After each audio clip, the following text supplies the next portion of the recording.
Mesdames et messieurs, bonsoir et bienvenue dans ce 19h30 sur le Rural Béni TV.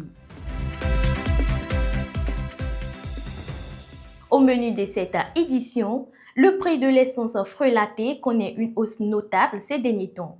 Une situation qui impacte directement le marché agricole et ses acteurs. Restez avec nous pour plus d'informations.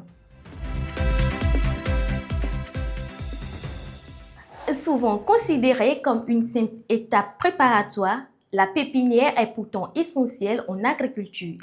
Elle permet d'obtenir des plants plus résistants et de meilleures récoltes.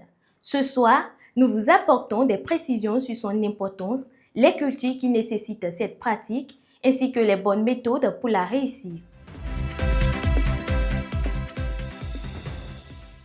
Depuis quelque temps, une chaleur intense se fait ressentir dans plusieurs villes. Entre chaleur persistante et pluie annoncée, le Bénin connaît des conditions climatiques changeantes. Dans notre dossier du jour, nous vous proposons de découvrir les constats des populations ainsi que l'analyse de spécialistes. Comme d'habitude, nous ferons un tour d'horizon de l'actualité agricole au-delà de nos frontières.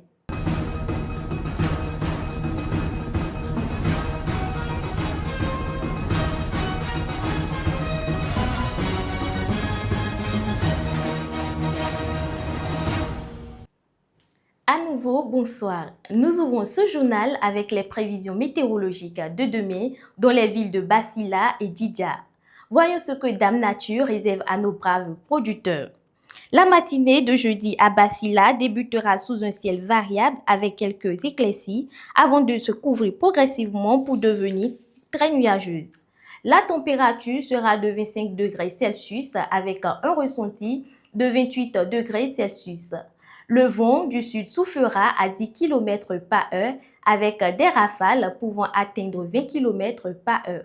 Aucune précipitation n'est attendue et le risque de pluie est nul. En soirée, le ciel sera peu nuageux avec un temps globalement agréable. La température atteindra 29 degrés Celsius avec un ressenti proche de 32 degrés Celsius. Le vent restera faible avec des rafales pouvant atteindre 20 km par heure. Aucun risque de pluie n'est signalé. De Basila, l'une des villes phares de l'agriculture dans le département de la Donga, cap à présent sur Didja. Dans la matinée à Didja, la journée débutera avec des formations brumeuses, voire du brouillard, laissant progressivement place à des éclaircies et à un temps ensoleillé. La température sera de 24 degrés Celsius avec un ressenti de 27 degrés Celsius en raison de l'humidité. Le vent du sud soufflera à 10 km par heure avec des rafales pouvant atteindre 20 km par heure. Aucun risque de pluie n'est prévu. En soirée, le ciel alternera entre éclaircies et passages nuageux parfois denses. La température sera de 29 degrés Celsius avec un ressenti de 31 degrés Celsius en raison de l'humidité. Le vent du sud soufflera à 10 km par heure avec des rafales pouvant atteindre 25 km par heure. Des averses sont possibles en fin de soirée avec un risque de pluie estimé à 30%. Ainsi, la journée de jeudi s'annonce globalement favorable dans les deux localités, malgré quelques nuages à Didja en fin de soirée avec un faible risque de pluie. La SONAMA, en collaboration avec des acteurs du développement agricole, a organisé du 7 au 10 avril dans les communes de Basila, Djougou, Waké et Kopago, ainsi que dans le département de l'Atakora, Natitengu, Bukumbe et Tukuntuna, un atelier de mise en relation. Cette initiative vise à faciliter l'accès des producteurs aux équipements d'irrigation afin d'améliorer les rendements agricoles et de renforcer leur résilience face au changement climatique. Suite à la flambée du prix de l'essence frelatée, les activités agricoles sont fortement impactées. Quand la hausse du prix de l'essence frappe le marché agricole, les conséquences se font sentir jusque dans les champs et sur les points de vente. Suivez cet élément réalisé par notre rédaction. Face aux tensions géopolitiques au Moyen-Orient, le marché international du pétrole est fortement perturbé, entraînant une hausse du prix de l'essence frelatée. Au Bénin, cette flambée affecte plusieurs secteurs d'activité, notamment l'agriculture. Toute la chaîne agricole se retrouve ainsi impactée, de la production à la commercialisation, avec une hausse généralisée des coûts. Sur le terrain, les maraîchères sont en première ligne et évoquent un quotidien de plus en plus difficile. Actuellement, l'essence est devenue très chère et je suis obligée d'irriguer les plants avec l'arrosoir. Nous achetons l'essence à un prix déjà élevé, mais les clients, eux, quand ils viennent, c'est pour prendre des légumes à 50 francs. Là, on n'arrive pas à rentabiliser. Par exemple, si c'est seulement pour les plants de concombre, 2 litres d'essence suffisent. Mais pour les autres légumes, la consommation en termes de carburant est très élevée. Nous sommes donc obligés d'utiliser l'arrosoir. Pour une planche de 1200 francs ou 1300 francs, les clients proposent des prix dérisoires malgré la cherté de l'essence.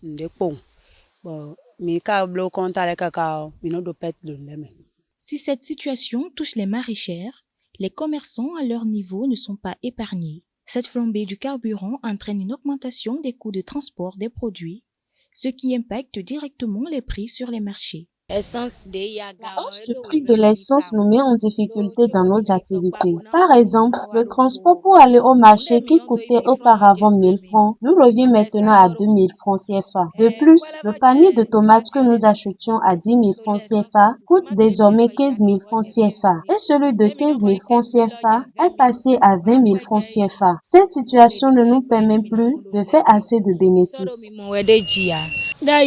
Avant, nous dépensions environ 500 francs pour nous déplacer avant d'acheter des mangues. Avec la hausse du prix de l'essence, le déplacement est passé à 1000 francs. Le panier de mangues que nous achetions entre 5 000 francs et 7 000 francs coûte aujourd'hui environ 10 000 francs. Plusieurs facteurs peuvent expliquer la hausse du prix de l'essence. Des éléments d'ordre international et économique entrent en jeu et contribuent à cette situation. La hausse du prix du paillot peut s'expliquer en économie, en tout cas, comme la hausse de tout produit marchand par plusieurs facteurs. On peut, entre autres, évoquer l'augmentation du prix du pétrole brut sur le marché international. On peut l'expliquer aussi par la dépréciation de la monnaie d'acquisition ou la monnaie de cession et le fait aussi qu'il y ait une variation entre le taux de change entre ces deux monnaies, entre la monnaie d'acquisition et la monnaie de cession, cela pourrait aussi expliquer aussi la hausse constatée. La hausse des coûts, le coût de transport aussi est une explication possible, tout comme la spéculation ou l'accaparement du marché par certains acteurs. Lorsque nous avons un produit d'une telle importance qui vient à subir ce choc, effet domino, c'est évident. Il est probable donc que la hausse du prix ait un effet sur le coût du transport, par exemple, que ce soit le transport urbain ou le transport interne, les bus, le transport aussi des denrées alimentaires ou les denrées de première nécessité. Et donc, si cette situation affecte le prix de ces produits, évidemment, ça va se répercuter sur le dernier consommateur et creuser davantage le panier de la ménagère. Cette hausse se fait ressentir à tous les niveaux. Entre augmentation des coûts et baisse du pouvoir d'achat, producteurs, commerçants et consommateurs subissent les effets d'une pression économique de plus en plus forte. Place à présent à une autre actualité du secteur agricole. Le 8 avril 2026, à l'université d'Abomey-Calavi, chercheurs, enseignants et acteurs agricoles se sont réunis dans le cadre du colloque international sur l'innovation agricole. Les participants ont examiné le rôle des épices et des herbes aromatiques dans la diversification de l'économie agricole afin de mettre en lumière le potentiel économique de ces filières encore sous-exploitées. L'objectif de ce colloque est de mieux structurer et valoriser ces cultures pour renforcer leur contribution à l'économie agricole et aux revenus des producteurs. Et maintenant, zoom sur une spéculation agricole au cœur des préoccupations des producteurs entre attentes et réalité du terrain. Avant d'obtenir une bonne récolte en maraîchage, tout commence souvent par une étape clé, la pépinière. Véritable point de départ pour de nombreuses cultures, Elle permet de produire des plants plus résistants et mieux préparés. Mais concrètement, à quoi sert-elle et comment bien la réussir? Éléments de réponse dans ce reportage signé Shekinata Adjaro et Léonide Djassé.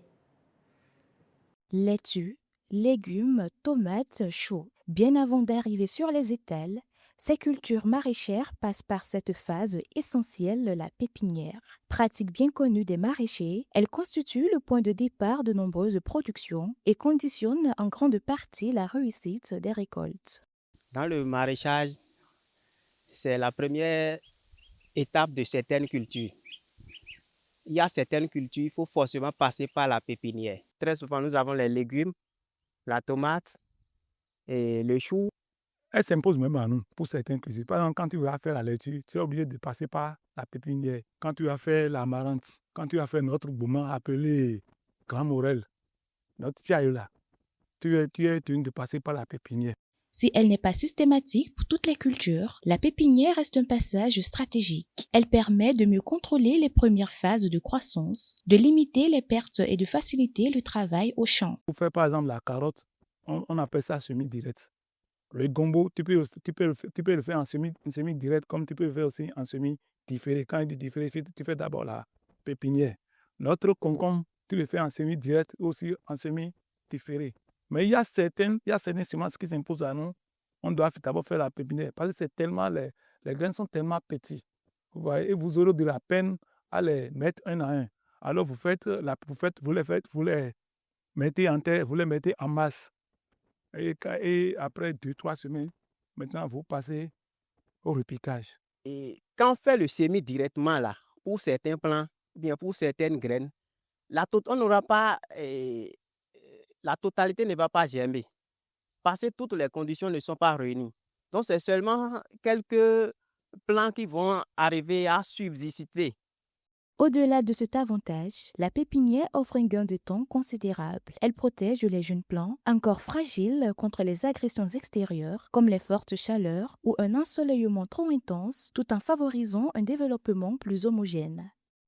Ça permet de gagner du temps et de ne pas perdre aussi la semence. Parce qu'il y a certains plants, ils ne supportent pas le soleil tel qu'il faut. Quand on fait le semis, après le lever des semis là, le soleil, il y a des aléas climatiques qui dérangent ces cultures-là. Donc, forcément, il faut les protéger jusqu'à une étape donnée avant de pouvoir les transplanter. Là, pour éviter les pertes.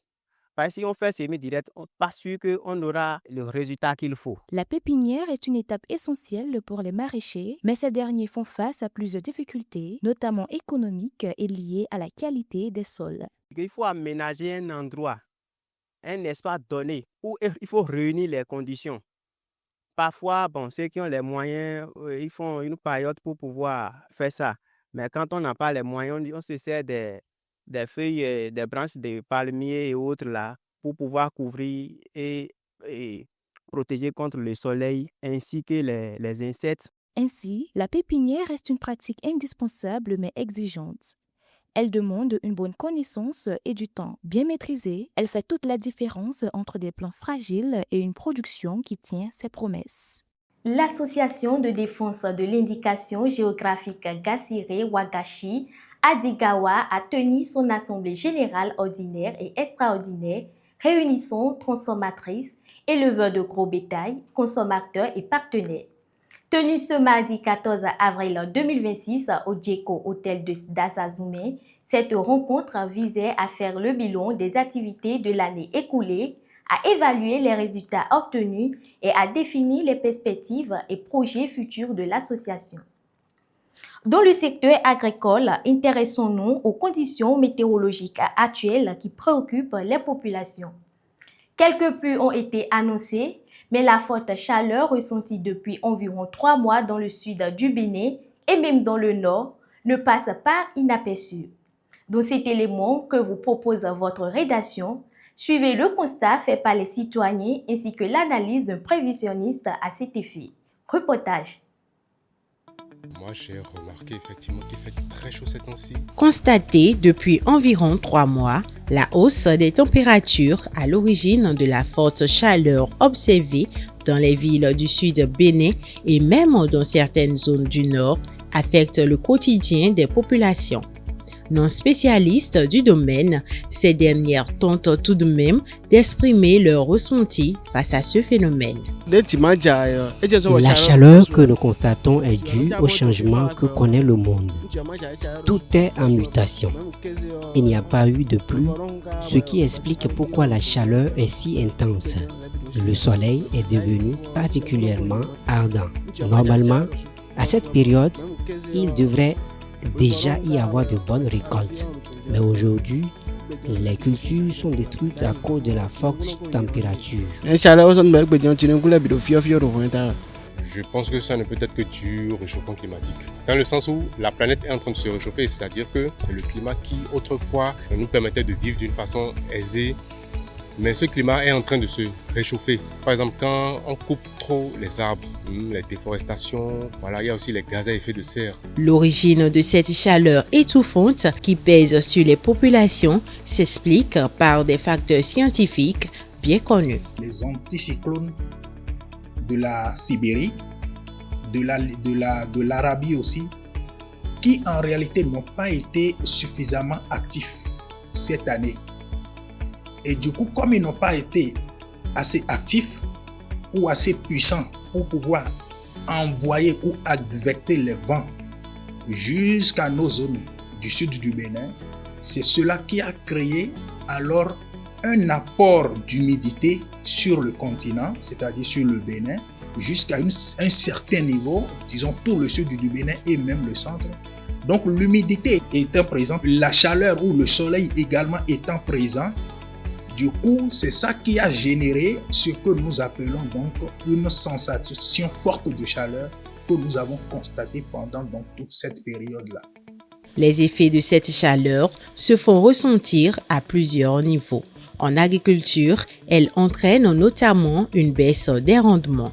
Sur le plan agricole, par exemple, nous avons ce que nous appelons le stress hydrique, qu'on observe donc au niveau des cultures. C'est-à-dire, lorsque nous avons une forte chaleur, cela va demander à ce qu'il y ait plus d'évapotranspiration au niveau des plantes. Et du coup, ces plantes auront besoin, ou ces cultures auront besoin beaucoup plus de quoi? De l'eau à leur apporter régulièrement.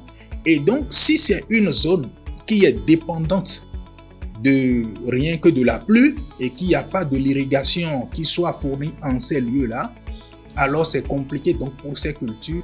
Nous allons aussi évoquer la baisse des rendements. Parce qu'une culture qui n'arrive pas réellement à avoir d'eau comme il le faut, ne va pas se développer également comme il le faut.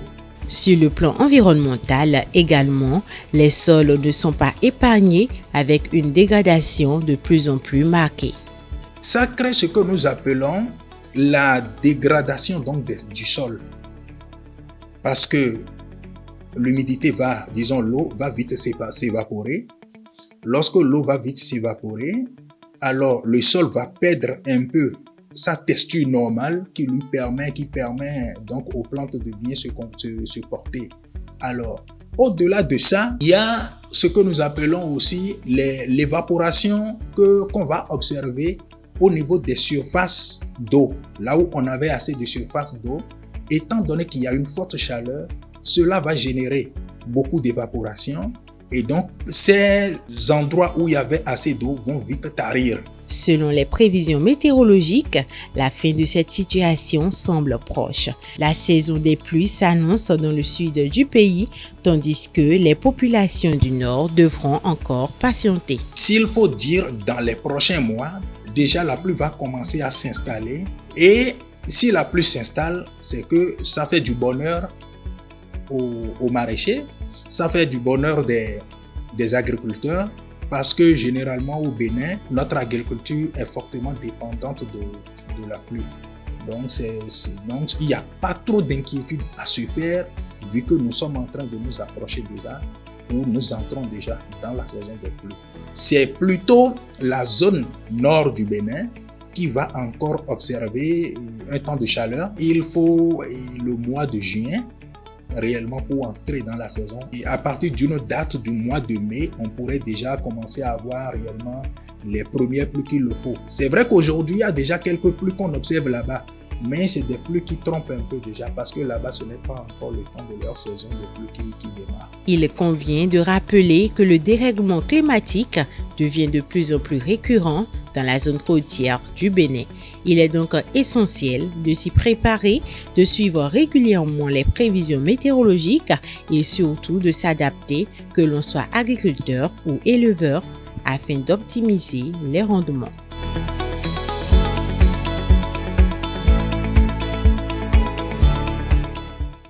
Comme indiqué en ouverture de cette édition, tournons-nous à présent vers l'actualité internationale.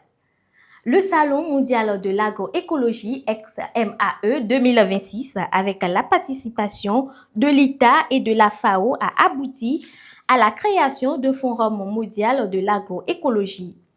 L'événement s'est tenu du 7 au 10 avril 2026 à San Pedro. Il a pour objectif de fédérer les acteurs de l'agroécologie et de promouvoir durablement ces pratiques agricoles à l'échelle mondiale et locale. Environ 250 acteurs venus d'horizons divers ont prépare au Forum national sur l'agroécologie et l'agriculture biologique. Le forum s'est tenu du 7 au 9 avril 2026 à Lomé. Il vise à faire de ces pratiques des leviers de transformation durable des systèmes alimentaires au Togo face aux nombreux défis du secteur agricole. C'est ainsi que s'achève cette édition. Merci de nous avoir suivis, fidèles internautes. Bonsoir chez vous.